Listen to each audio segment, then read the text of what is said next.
Hey guys, so in this week's video I've got another intercooler that I'm building. This time it's a 6-inch wide one, but it's all pretty much the same. I didn't show it in the video, but I used my new bandsaw to cut everything out.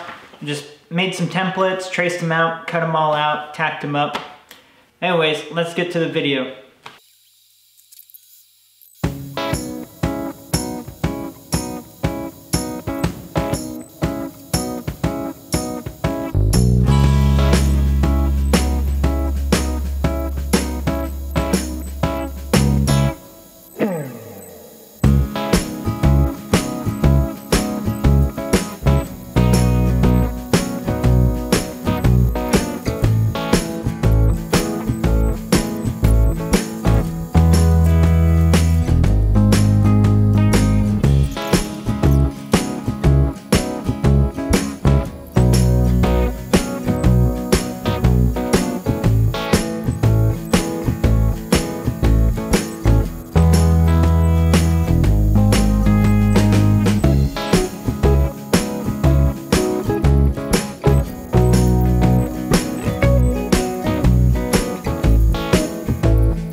So now I'm just gonna pressure test it. And what I've done is I've just got some silicone couplers with some bands, I can't remember the name, but some bands to tighten them all down. And I just made this hodgepodge for a pressure tester. It's just a bunch of, T-fittings and stuff so that I can have an air gauge, an on-off valve, and this one isn't a quarter turn, it's like a full revolution or two because you want to be able to adjust it really precise. And then you just hook it up to your air. And now, first I start off at 3 pounds because that's what we do at work, so I'm used to it. And you'll just let this sit for like half an hour, read your scale, see if it drops after that half hour.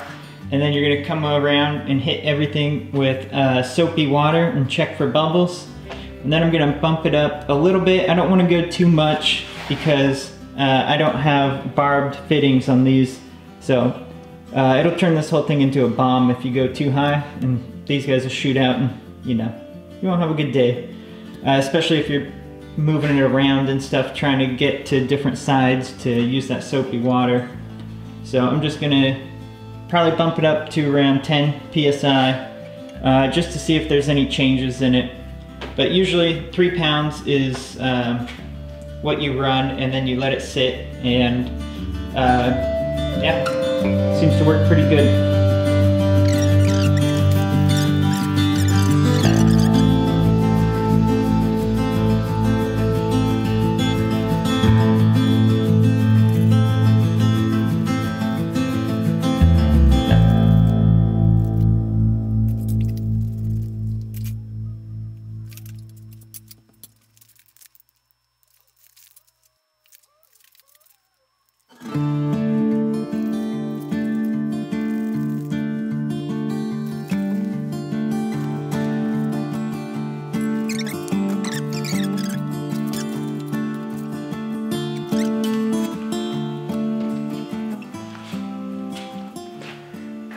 So now it's been pressure tested, it held air for, I don't know, hour or something. Set it up to 10 PSI and let it hold. Checked it, it's all good. I'm just gonna release the air.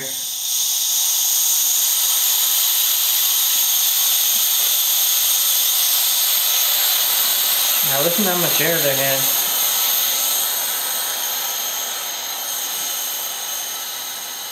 Just a little bit of air pressure can do a lot. I mean, like the big welding tanks we do with 1/4 inch aluminum, like when you fill it full of 3 pounds of air, after like 2 pounds you can see the whole thing it'll pop and then start bowing up everywhere where they're, in between all the, what's it called? Alright, so that's done. I can take this off and ship it out. It's good to go. Thanks for watching, guys. I hope it was interesting. If you're interested in learning how to weld, especially aluminum, just hit me up. My email's in the description below. And if you want a welder like I have, I've got a coupon code for you for the Invertig 400 in the description also. So go check those out, and you guys have a good one. Thanks.